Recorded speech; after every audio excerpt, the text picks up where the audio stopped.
इसको समझना थोड़ा कि गुरुजी बार बार बोलते हैं कि मंदिर में जाकर जल चढ़ाओ, मंदिर में जाकर पूजन करो, मंदिर में जाकर पशुपति व्रत करो, मंदिर में जाकर आराधना करो, मंदिर में जाकर भगवान शंकर को बेलपत्र चढ़ाकर खाओ, मंदिर में जाकर दुर्वा चढ़ाकर खाओ, मंदिर में जाकर भगवान को जल समर्पित करो। गुरुजी ये क्यों नहीं कहते कि घर में शंकर जी का शिवलिंग है तो उसकी आराधना कर लो, घर में जो शिवलिंग विराजमान है उसका पूजन कर लो, उस पर चढ़ी हुई बेलपत्र खा लो। मंदिर का ही वर्णन क्यों?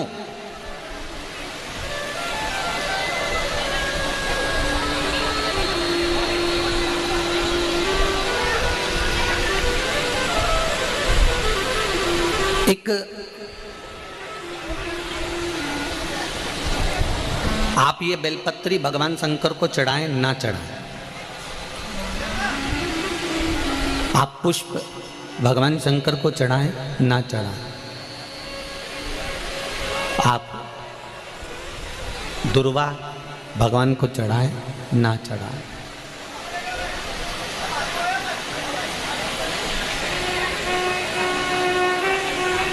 मंदिर में जो शिवलिंग होता है,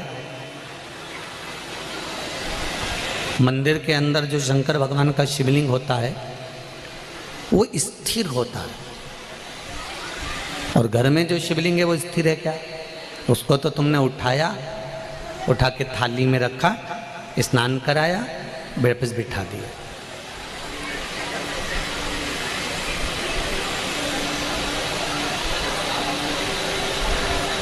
मंदिर में जो शिवलिंग रखा गया है वो स्थापित है, वो स्थिर है। स्थापित शिवलिंग की एक महत्वता सबसे ज़्यादा होती है कि उस पर अगर बेलपत्री चढ़े तो ठीक, फूल चढ़े तो ठीक, सामग्री चढ़े तो ठीक, जल चढ़े तो ठीक। उसकी सबसे बड़ी महत्वता होती है कि जितने लोग उसका दर्शन करते हैं उनकी दृष्टि ही जब भगवान पर चढ़ जाती है तो वो शिवलिंग सिद्ध होता चले जाता है और उसका फल हमें अधिक मिलता है।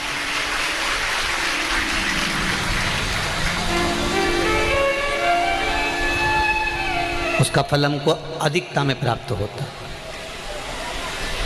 अब घर में जो शिवलिंग है, घर में जो शंकर भगवान का शिवलिंग है छोटा सा, उस पर कितने लोग दर्शन कर रहे हैं? आपने कर लिया, पति ने कर लिया, बच्चों ने कर लिया, या घर में जो सास ससुर हैं, परिवार है, कुटुंब है, उसने दर्शन कर लिया, या आपके कोई मेहमान आ गए, आपके कोई रिश्तेदार आ गए तो उन्होंने दर्शन कर लिया। समझ लेना जरा अच्छे से हो। अब घर के शिवलिंग पर परिवार वाले ही दर्शन कर रहे हैं, परिवार के लोग ही उसको दर्शित हो रहे हैं, दर्शन कर रहे हैं, पूजन कर रहे हैं। पर मंदिर का जो शिवलिंग होता है कोई ज़रूरी नहीं है कि सब जाकर बेलपत्र चढ़ाएंगे, सब जाकर फूल चढ़ाएंगे, सब जाकर चावल चढ़ाएंगे या एक लोटा जल सब जाकर चढ़ाएंगे। अगर मंदिर का दरवाज़ा खुला हुआ है और मंदिर के बाहर से भी कोई निकल कर जा रहा है, मंदिर उसको मालूम है कि यहाँ मंदिर है और उसकी ये मुख, उसका ये चेहरा मंदिर की ओर भी मुड़ गया, भले गाड़ी चढ़ा रहा था, गाड़ी चलते हुए जा रही थी, भले उसको शिवलिंग दिखा ना दिखा, पर उसका चेहरा मंदिर की ओर मुड़ा तो उसकी दृष्टि का प्रसाद भगवान को चढ़ चुका था, भगवान उसको स्वीकार कर चुका है।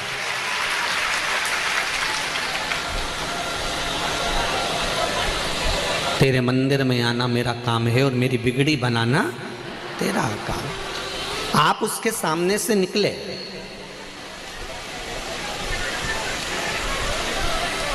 आप उसकी चौखट पे से निकले और उसके सामने उसकी चौखट से जब आप निकले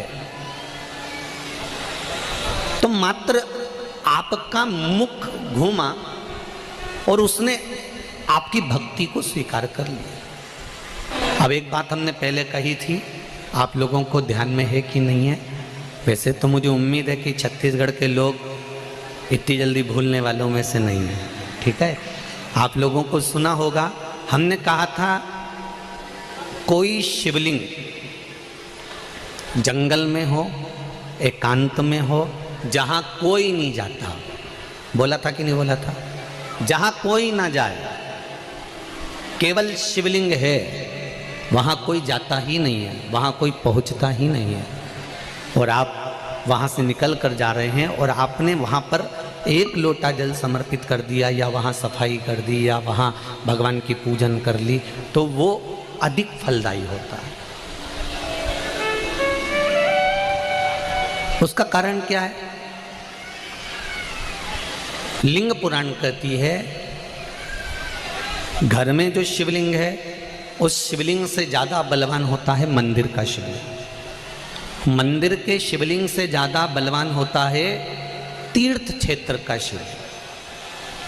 तीर्थ क्षेत्र के शिवलिंग से ज़्यादा बलवान होता है किसी नदी, सरोवर, तालाब, कुंड के पास का शिवलिंग।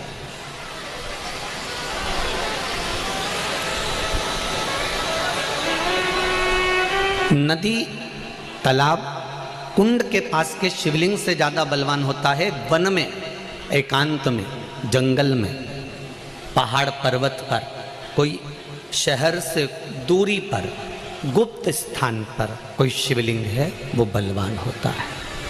अब उस शिवलिंग के पास में जाकर आपने भूल से भी एक लोटा जल चढ़ा दिया या कोई थोड़ा सा कपड़ा उतार कर आपने वहाँ थोड़ी सी सेवा कर दी, तो उसका फल तो 1000 लाख गुना तो मिला है।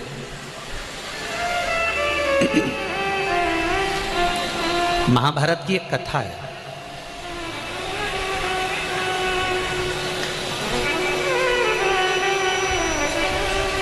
इसका प्रसंग महाभारत की कथा में भी मिलेगा और नरसिंह पुराण में भी मिलेगा।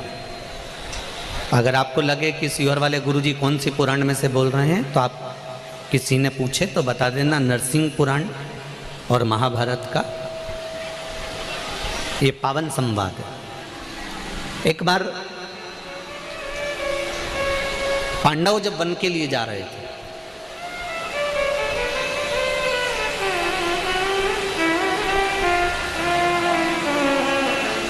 और पांडव जब वन के लिए जा रहे हैं, पांडव वन की ओर प्रवेश कर रहे हैं, कुछ दिन पांडवों को वन में घूमते घूमते निकल गए।